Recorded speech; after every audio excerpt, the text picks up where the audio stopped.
marriage is a commitment, not experiment. No? Lifetime commitment. Brother Errol, Sister Grace, sabi nga ng awit, kahit maputi na ang aking buhok, mamahalin pa rin kita. No? Kasi ang sabi ng Biblia, tanging ang kamatayan lamang ang maaring makapag-hiwalay sa inyong dalawa. You, in 100 lifetimes, I choose you. In 100 Kabado. Kabado dahil syempre hindi ito ordinaryong araw eh. Maraming sasaksi sa aming pag-iisang dibdib at saka isa pa galing sa iba't ibang lugar yung aming mga bisita. Kaya andun naghahalo yung kaba at yung excitement. 13 years na kami ngayon.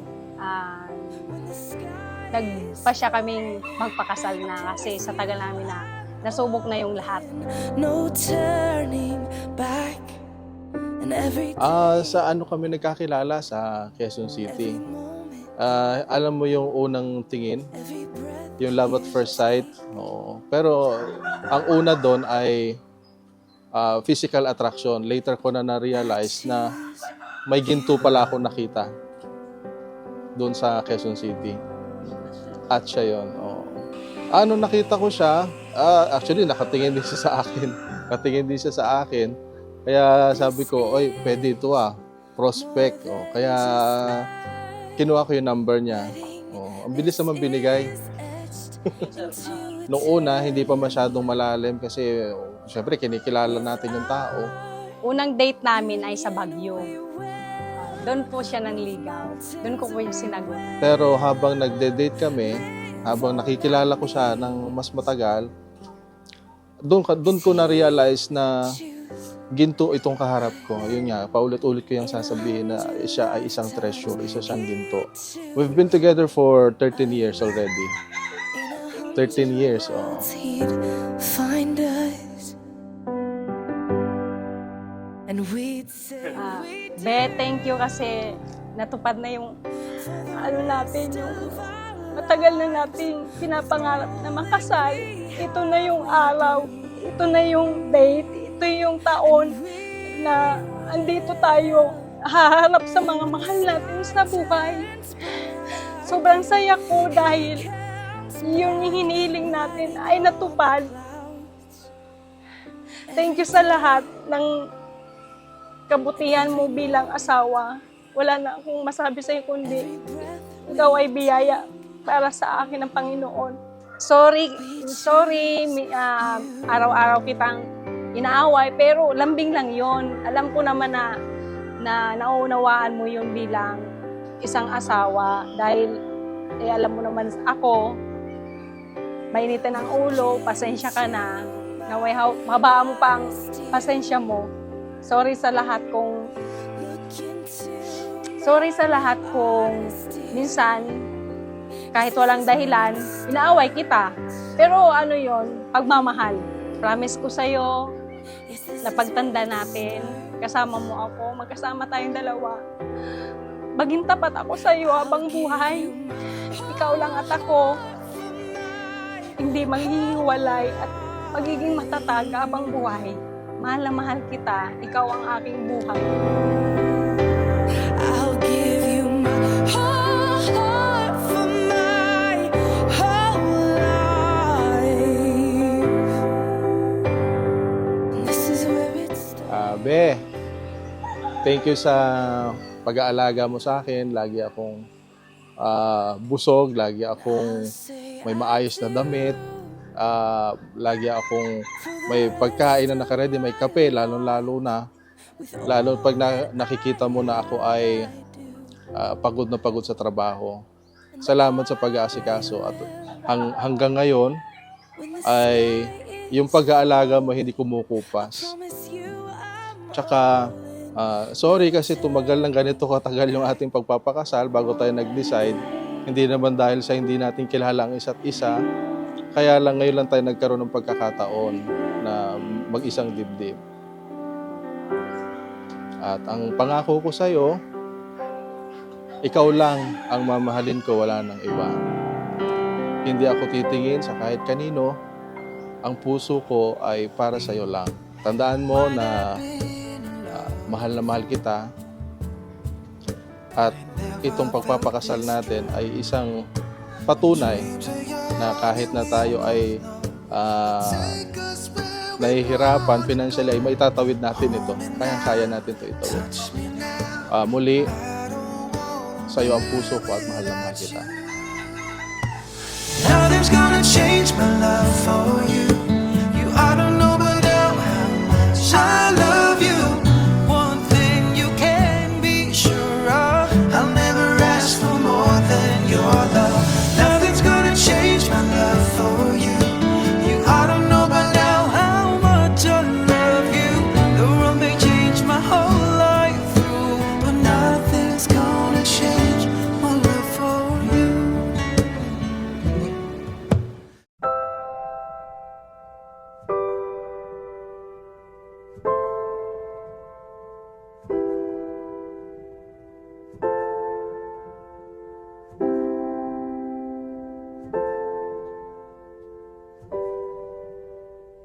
Here to witness the beginning of a lifelong journey of love, commitment, and partnership as Errol and Grace unite in marriage. Ladies and gentlemen, let us welcome the officiating minister of this union, Pastor Robiner A. Faeldog.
As she makes her way down the aisle, let us put our hands together for Miss Mary Grace Burnley.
Narito si Errol at si Mary Grace. Sila ay pag-iisahin sa tali ng pag-ibig at pagmamahalan. Sa oras na ito, kayo po, Panginoon, ang aming maging panauhin at maging sentro sa oras na ito. Sa pangalan ni Jesus. Amen.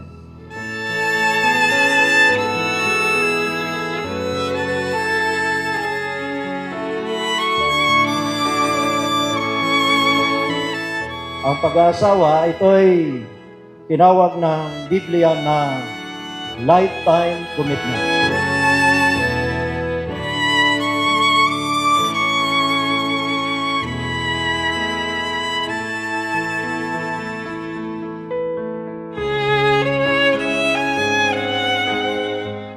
Kung bibigyan ako ng 10 buhay, paulit-ulit kitang pipiliin. At kung maaari, pwede mo ba akong kurutin? Para kasing nananaginip lang ako. Kasi yung malaanghel na babaeng nakilala ko, 13 taon ang nakakaraan, ay ihaharap ko na sa wakas sa may kapal bilang aking kabiak. Naalala ko pa noon yung katagang sinabi mo na ang babae ay dapat nagpapasakop sa lalaki. Baliktad pala. Pinandar ako. Biro lang. At pinatunayan mo yon nung sumama kang lumipat sa akin dito sa Mindoro kahit kailangan mo iwanan yung iyong negosyo, makasama lang ako.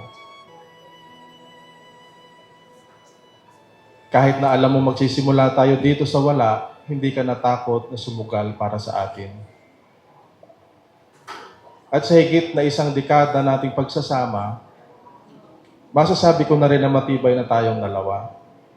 Marami na rin tayong pagsubok na pinagdaanan, pero lahat yon ay nalampasan nating magkasama. Sinuportahan mo ako lalo na sa aking pag-aaral ng MBA dahil nagtiwala ka sa akin. At ngayon, parehas na natin pinapakinabangan yung sakripisyo na yon.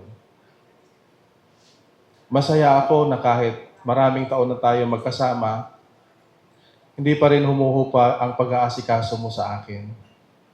Hanggang ngayon ay inuuna mo ako bago ang iyong sarili.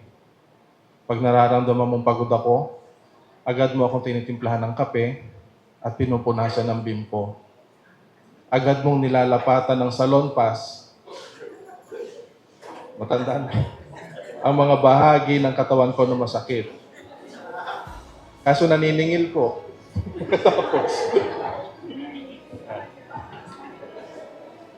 Wala na ako mahihiling pa. At kung pahihintulutan ng Panginoon, nawa ay bigyan tayo ng supling.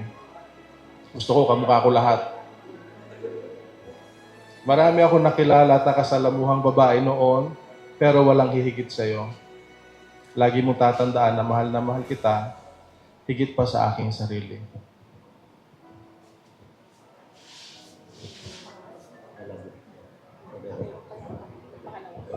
I love you.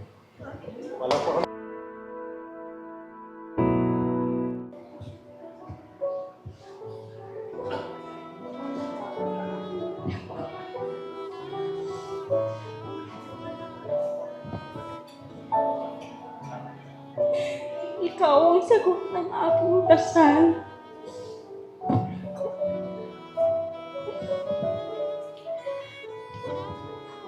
Noong ako'y dalaga pa, ang lagi kong dasal sa Panginoon, kung bibigyan mo ako, Panginoon, ng mapapangasawa, ito po yung gusto kong mga katangian ng isang lalaki. Gwapo, matipuno, mabait, mapagmahal, malambing, maunawain, hindi ako sasaktan, at higit sa lahat, loyal. Mahal ako ng Panginoon.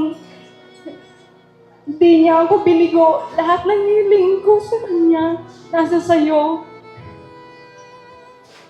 Sa'yo pa lang, sobrang blessed na ako. Kaya lahat ng binigay sa akin ng Panginoon, pinapalaghan at sinusuklian ko sa araw-araw natin magkasama.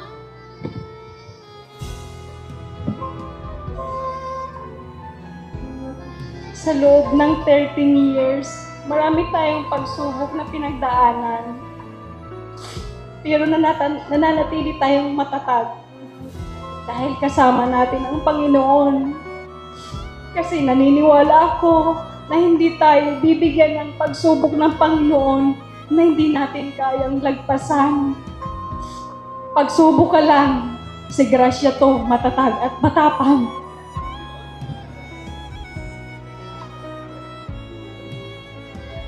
Sobrang thankful ako dahil binigyan ako ng Panginoon na matinong lalaki at pipiliin ako araw-araw. Kahit hindi ako perpekto at ipapalala sa akin kung gaano niya ako kamahal, na ako lang ang gusto niya makasama habang buhay. Ngayon, sa harap ng Panginoon at sa harap ng mga taong mahal natin sa buhay, pinapangako ko sa iyo, mamahalin, aalagaan at iingatan at maging tapat sa iyo habang buhay. Dahil ikaw ang buhay ko, mahal na mahal kita.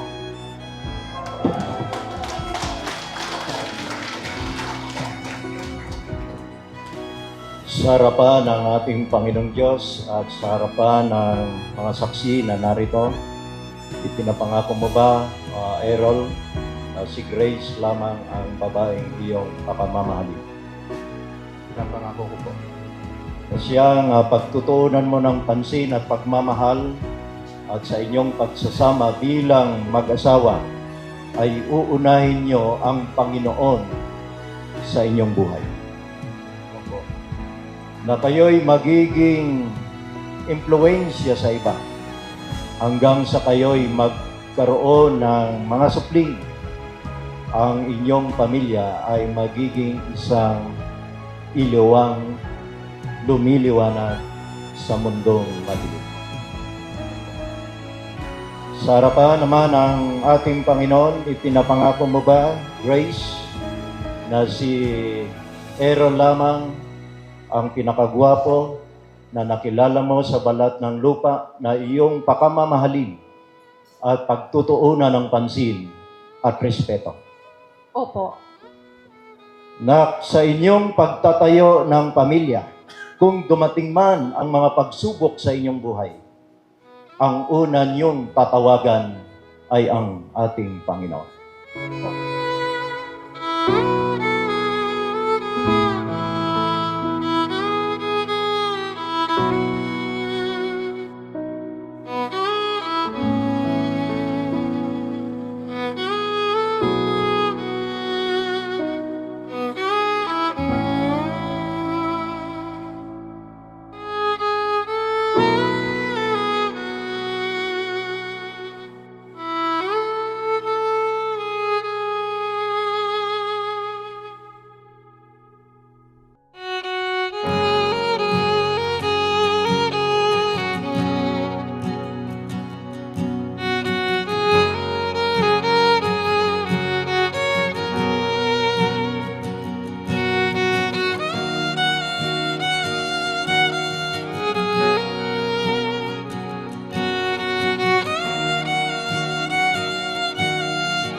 To introduce to you for the very first time, Errol and Grace as husband and wife. So without any further ado, let us all rise. Hawakan po natin yung ating mga table napkins, please. And let us all give our warmest welcome to Mr. Tis Errol Evangelista. Oh, don't you dare look back.